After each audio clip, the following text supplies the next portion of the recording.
Kalau punya uang 100 juta, mungkin kamu bisa beli Tudor.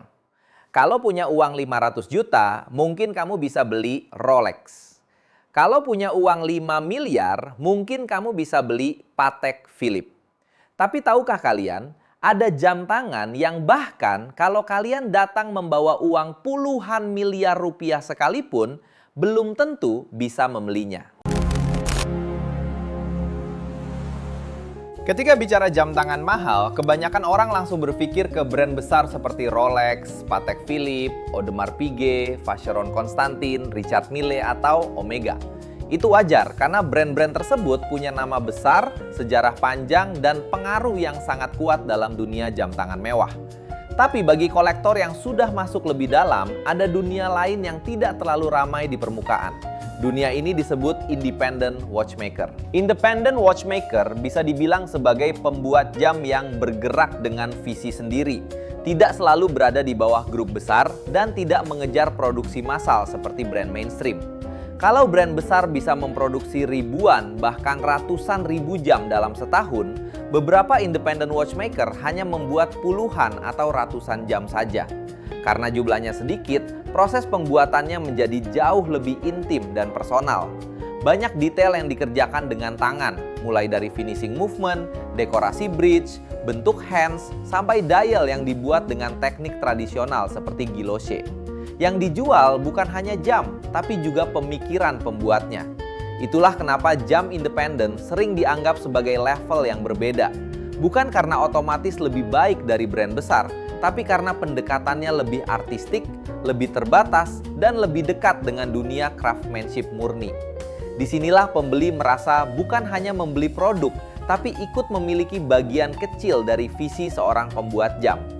Tapi kalau jamnya memang dijual, kenapa orang kaya belum tentu bisa beli? Disinilah menariknya. Di level jam tangan independen, uang memang penting, tapi bukan satu-satunya syarat.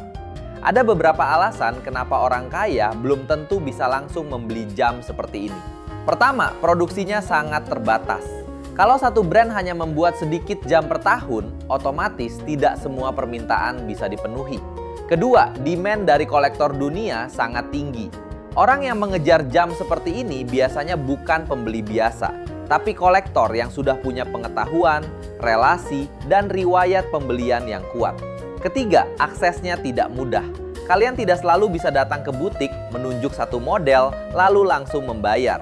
Beberapa model sudah memiliki daftar tunggu panjang, bahkan ada yang dialokasikan untuk pembeli tertentu. Jadi pertanyaannya bukan sekedar apakah kamu mampu membeli, tapi apakah kamu diberi kesempatan untuk membeli. Inilah yang membuat jam seperti ini terasa jauh lebih eksklusif. Karena barang mewah bisa dibeli, tapi akses ke dunia tertentu tidak selalu bisa dipaksakan. Dan salah satu nama yang paling sering dibicarakan dalam konteks ini adalah Recep Rexepi. Kalau kalian mengikuti dunia horologi beberapa tahun terakhir, nama Recep Rexepi hampir selalu muncul dalam pembicaraan para kolektor kelas atas. Recep Rexepi adalah watchmaker asal Kosovo yang pernah bekerja di FP Jones sebelum mendirikan brandnya sendiri bernama Akrivia. Yang membuatnya spesial bukan hanya desainnya, tetapi kualitas finishing yang dianggap setara bahkan oleh sebagian kolektor melampaui banyak brand Swiss besar. Model seperti Chronomet Contemporain menjadi salah satu jam independen paling diburu saat ini. Menariknya, produksi Akrivia sangat kecil, bukan ribuan, bukan ratusan, melainkan hanya puluhan unit per tahun untuk beberapa model. Karena itulah mendapatkan slot pembelian Akrivia sering dianggap lebih sulit dibanding mendapatkan Rolex Daytona. Banyak kolektor rela menunggu bertahun-tahun hanya untuk mendapatkan kesempatan membeli satu jam saja. Kalau Recep Rexepi mewakili sisi klasik yang sangat elegan, brand berikutnya justru membawa horologi ke arah yang jauh lebih futuristik. The Bethune hadir dengan karakter yang jauh lebih futuristik. Brand ini seperti membawa horologi ke masa depan, tapi tetap berdiri di atas fondasi craftsmanship tradisional. Salah satu ciri khas The Bethune adalah desain case yang tidak biasa, floating lux yang mudah dikenali, dial biru yang punya karakter kuat, dan pendekatan teknis yang sering terasa sangat eksperimental. The Bethune bukan jam yang mencoba menyenangkan semua orang. Justru daya tariknya ada pada keberanian untuk tampil berbeda. Bagi sebagian orang, desainnya mungkin terlalu unik. Tapi bagi kolektor yang mengerti, The Bethune adalah bukti bahwa jam tangan mekanikal tidak harus selalu terlihat klasik. Ia bisa modern, teknis, artistik, dan tetap memiliki nilai horologi tinggi. Memakai The Bethune bukan sekedar memakai jam mahal, tapi menunjukkan keberanian untuk punya selera yang tidak umum. Jam ini seolah berkata bahwa masa depan horologi tidak harus meninggalkan akar tradisinya.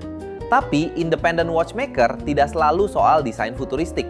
Ada juga yang kekuatannya justru ada pada detail yang sangat halus.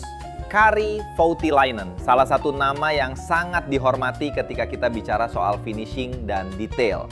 Jam tangan Voutilainen biasanya tidak dibuat untuk menarik perhatian secara berlebihan. Dari jauh mungkin terlihat elegan dan sederhana, tapi ketika dilihat lebih dekat, detailnya luar biasa. Salah satu daya tarik terbesarnya ada pada dial guilloche, finishing movement, bentuk hands, dan proporsi desain yang sangat seimbang. Kari Voutilainen menunjukkan bahwa kemewahan tidak harus selalu berteriak. Kadang kemewahan justru muncul dari tekstur dial yang hidup saat terkena cahaya, dari bevel movement yang dipoles dengan sabar, atau dari detail kecil yang hanya bisa dihargai oleh mata yang terlatih. Inilah tipe jam yang tidak semua orang langsung pahami, tapi bagi kolektor serius, justru disitulah letak keindahannya. Voutilainen adalah jam untuk orang yang menikmati detail, bukan sekedar mengejar perhatian. Ia membuktikan bahwa dalam horologi, kesempurnaan sering tersembunyi dalam hal-hal kecil. Dari keindahan detail ala Voutilainen, kita masuk ke nama independen yang mungkin paling dikenal luas oleh kolektor modern. FP Journe mungkin adalah yang paling dikenal secara luas. Tapi justru karena popularitasnya semakin besar, jamnya menjadi semakin sulit didapat.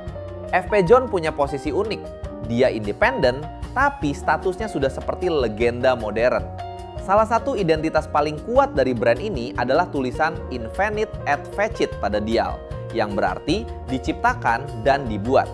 Kalimat ini bukan sekedar slogan, tapi pernyataan bahwa jam tersebut lahir dari gagasan dan pengerjaan pembuatnya sendiri. Desain FP Journe juga sangat khas. Dialnya punya bahasa visual yang mudah dikenali, movementnya punya karakter, dan banyak modelnya menjadi incaran kolektor global.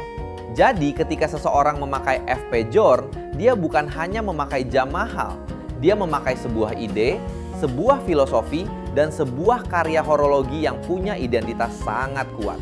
FP Journe membuktikan bahwa independent watchmaker bisa tumbuh menjadi ikon tanpa harus kehilangan karakter personalnya.